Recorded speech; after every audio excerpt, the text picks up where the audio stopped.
Let's talk about all of that with the Conservative backbench MP for North East Somerset, but member of the Brexit Select Committee, Jacob Rees Mogg. Good morning to you, Jacob. Hello, good morning, Julia. Can Theresa May survive? Yes, of course she can. She is the Prime Minister. There is a small majority between the Conservatives and the DUP in Parliament, but sufficient to ensure she would always win a vote of confidence. And I get the feeling amongst fellow MPs that most want her to stay and to continue the job she's doing. Well, you say most want her to stay, but they only want her to stay because they can't decide what they want as the alternative. That's the trouble. It's not a positive choice for Theresa May, is it? I think that overstates it. I think she has a lot of support, that she set out a very clear policy for Brexit in the Lancaster House speech and in the Conservative Party manifesto, that is widely supported across the party in the country, that opinion polls seem to show that about 70% want us to get on with a sensible Brexit, as she's outlined.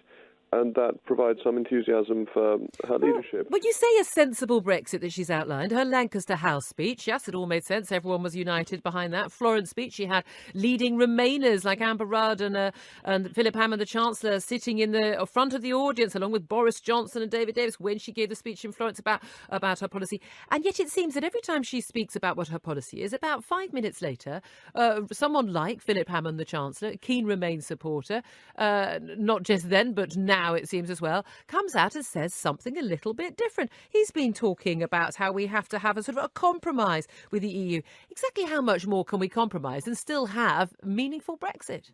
Oh, well, I think you're making a very important point, that there is a difficulty for the government, is that the Chancellor has made himself semi-detached and seems to be running his own policy.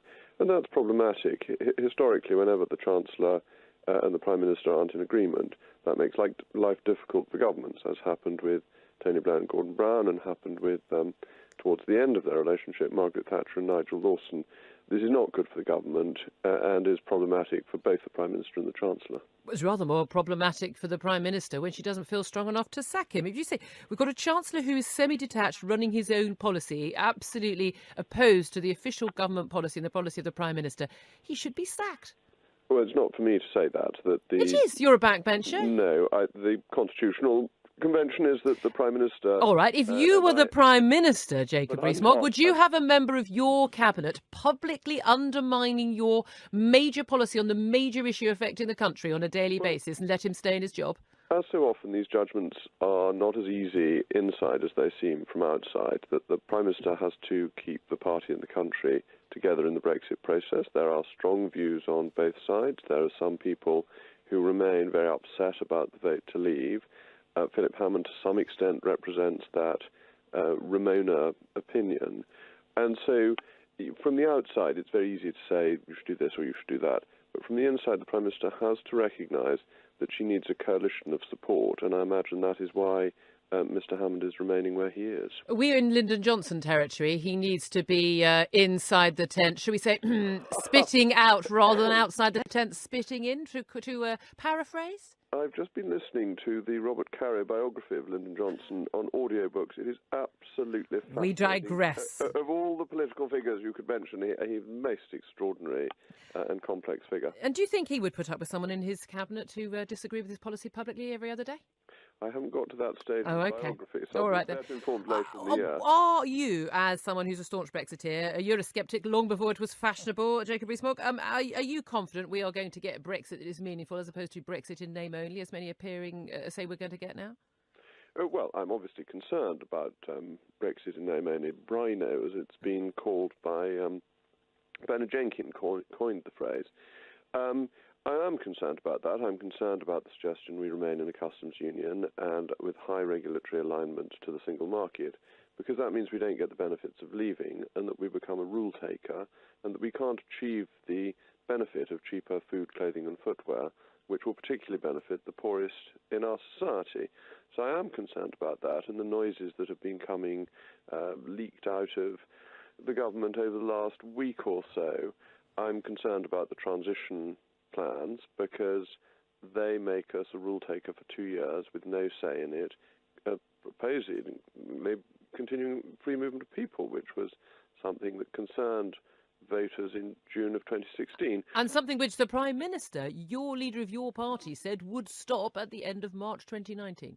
Which is why I am strongly supporting the Prime Minister in implementing her own policy against others who are trying to water it down. Why do you support a leader of a party and a Prime Minister who constantly needs to be buoyed up to support her own policy? She stated before she ran for the leadership, she stated on the day she became the Prime Minister, she stated in the Lancaster House speech, she stated in the Florence speech. Again and again, she has stated what a party policy is and what the government's policy is on Brexit. She's constantly being undermined.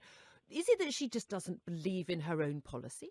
I think all leaders always need support. That in politics, leaders need their allies to be out there making the arguments that they are the leader for.